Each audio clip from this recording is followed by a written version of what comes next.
कशिश और स्वागत है आपका मेरे खास कार्यक्रम राजनीतिक गलियारा में। अब बात कर लेते हैं यहाँ पर महाराष्ट्र को लेकर। तमाम तरीके की जानकारी आपको पहले भी काफी बार दे चुके हैं, लेकिन अगर देखा जाए कि अब यहाँ पर राज ठाकरे को उनके किसी मामले में बॉम्बे हाई कोर्ट से राहत मिलती नजर आई। दूसरी तरफ देखा जाए तो उद्धव ठाकरे अभी भी सुप्रीम कोर्ट की तलवार के नीचे कहीं ना कहीं अटके हुए हैं, क्योंकि सुप्रीम कोर्ट का फैसला यहाँ डिसाइड करेगा कि आखिरकार असली शिव सैनिक कौन है और शिवसेना की कमान कौन ही संभाल सकता है। सबसे पहले आपको एक और बात बताना चाहती हूँ, आपको एक खास डिबेट हमारे चैनल पे जरूर नजर आएगी जिसका नाम है मुद्दा आज का। वो किसानों को लेकर है। हम कल जंतर मंतर पहुंचे थे, वहां पर अलग अलग समुदाय के लोग यहाँ पर जनता काफी प्रदर्शन करते नजर आए थे, लेकिन हमने जब किसानों को देखा तो यहाँ पर हमने जाना कि कितने सालों से कितनी दिक्कतों का सामना उन्हें करना पड़ रहा है। तो उस खबर को जरूर देखिएगा और समझिएगा कि आखिरकार कहां से उठकर वो किसान आते हैं और उसके बाद अपनी परेशानियां सरकार तक पहुंचाने की पूरी कोशिश करते हैं, लेकिन सुन नहीं पाता कोई।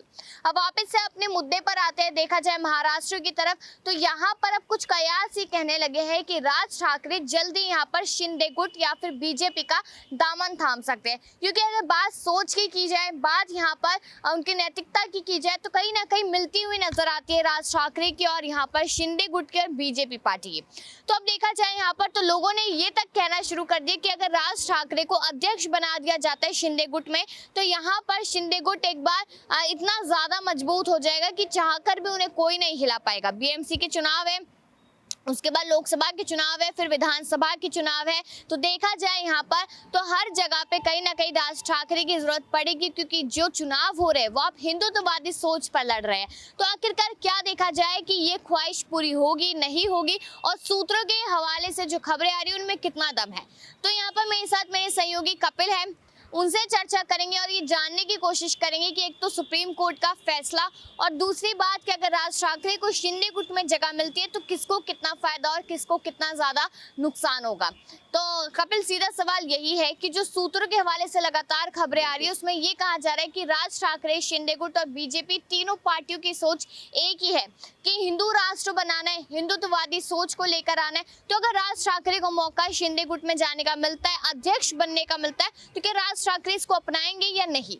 देखिए, अगर पहले की बात करी जाए तो राज ठाकरे लगातार इससे दूरी बनाते रहे थे, लेकिन मुझे लगता है कि जिस तरीके से वो लाउड स्पीकर वाले मुद्दे पर बोलते हुए नजर आए, उन्होंने उद्धव के खिलाफ बोला, तो साफ तौर पर इशारा ये है कि राजनीतिक अपनी सियासत को आगे बढ़ाने के लिए वो कहीं ना कहीं शिंदे के साथ जाते हुए नजर आ सकते हैं। और ऐसे में आप देखिए कि अमित ठाकरे ने पहले बयान दिया था और कहा था कि गृह मंत्रालय में चाहिए, तो हो सकता है कि राज ठाकरे गृह मंत्रालय को लेकर बातचीत करते हुए ना नजर आएँ। और हिंदुत्व की जहाँ तक बात है तो मुझे लगता है कि इनका गठबंधन जो है वो आने वाले वक्त में ज़रूर होता हुआ दिखाई दे सकता है। और एक बड़ी वजह ये भी है कि लोकसभा अगर चुनाव की बात करी जाए तो महाविकास आघाड़ी गठबंधन को लगभग ये कहा जा रहा है कि 34 सीटें मिलेंगी। तो महाविकास आघाड़ी गठबंधन कहीं सत्ता में ना आ जाए, उसको रोकने के लिए राज ठाकरे ऐसा करते नजर आ सकते हैं। लेकिन यहाँ पर अब सुप्रीम कोर्ट पर बात कर ली जाए तो कहा जा रहा था कि जल्दी फैसला आएगा। 23 मार्च की तारीख यहाँ पर दी गई थी, जो दिन निकल चुका है, आज 24 तारीख यहाँ पर हो चुकी है, लेकिन अभी भी सुप्रीम कोर्ट का कोई फैसला यहाँ पर सामने नहीं आया कि आखिरकार किसकी शिवसेना होगी।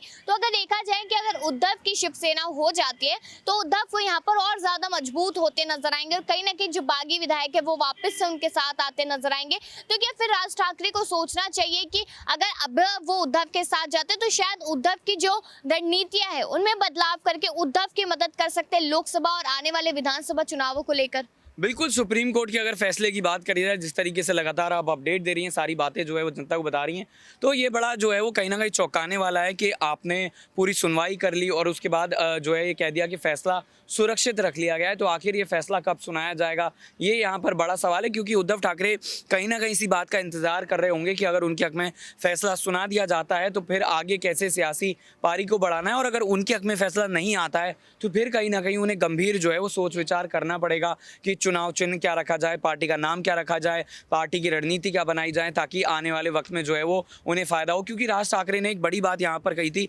भले ही वो विरोध में जो है उद्धव ठाकरे नजर आ रहे हैं, उन्होंने कहा कि जहाँ पर एकनाथ शिंदे रैली कर रहे हैं वहाँ उद्धव ना करें, जहाँ उद्धव कर रहे हैं वहाँ पर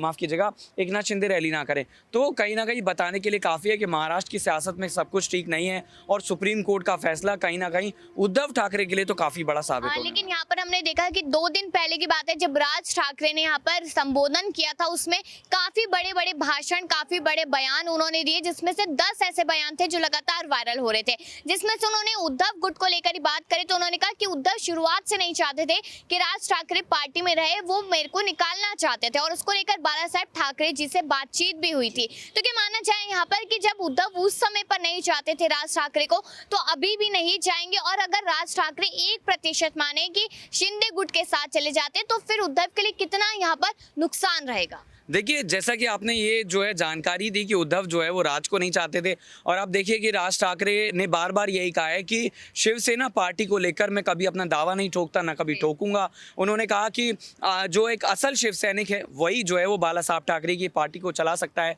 और इसको लेकर भी कयास लगाए जाने लगे कि मुश्किल वक्त जो उद्धव ठाकरे का है तब राज ठाकरे साथ में जाते हुए नजर आएंगे। तो मुझे लगता है कि उद्धव ठाकरे के लिए फिलहाल जो है वो काफ़ी मुश्किल घड़ी है, और राज ठाकरे जिस तरीके से अपनी सियासत को लेकर आगे चलते हैं, उनके पास सांसद हो, विधायक हो, लेकिन वो ये नहीं कहते कि मुझे सरकार बनानी है। जितना उनको मिल चुका है महाराष्ट्र में, जो जनता उन्हें प्यार करती है, उसको लेकर वो जो है कहीं ना कहीं संतुष्ट नजर आते हैं। और आप देखिए कि उद्धव ठाकरे भले ही सरकार में रहे हों, आज सरकार में नहीं है, माफ़ कीजिएगा, और अगर एकनाथ शिंदे की अगर बात करी जाए, वो भी अब मुख्यमंत्री के तौर पर बने हुए हैं, लेकिन राज ठाकरे अगर कोई बात कहते हैं तो इसको लेकर ये कहा जाता है कि हफ्ते भर उनका जो वीडियो है, उनकी जो बातें हैं वो वायरल रहती हैं। तो आप देखिए कि बिना सत्ता में आए अगर राज ठाकरे इतने ज़्यादा पावरफुल हैं, तो उनके पास अगर सत्ता आ जाती है तो कितने ज़्यादा पावरफुल होते हुए नजर आएंगे। एक आखिरी सवाल यहाँ पर रहेगा, अगर देखा जाए कि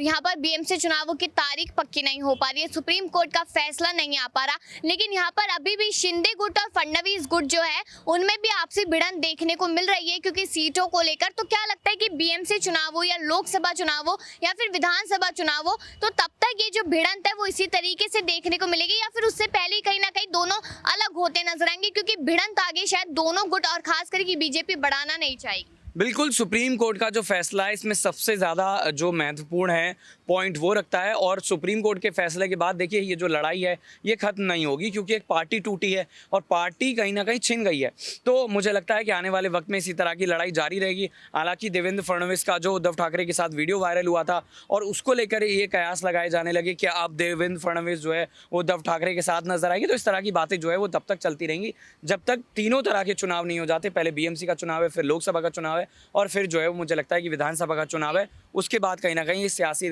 जो ड्रामा मचा है वो थमता नजर आए। शुक्रिया कपिल यहाँ पर। लेकिन अगर देखा जाए तो अभी भी यहाँ पर चिंता सबके सामने बनी हुई है, यहाँ पर चुनौतियां जो है वो हर किसी के सामने है। वो राज ठाकरे हो गए, उद्धव हो गए, एकनाथ शिंदे हो गए, क्योंकि अगर राज ठाकरे यहाँ पर शिंदे के साथ आते हैं तो क्या उद्धव को नुकसान होगा, और क्या अगर उद्धव के साथ जाते तो क्या शिंदे और बीजेपी को नुकसान होगा, या फिर अकेले रहकर अपनी मनसे यहाँ पर मनसे पार्टी को मजबूत करते और चुनाव लड़ते हैं? अब इस पर अपनी राय जरूर दीजिएगा और तमाम खबरों के लिए देखते रहिए नेक्स्ट 9 न्यूज।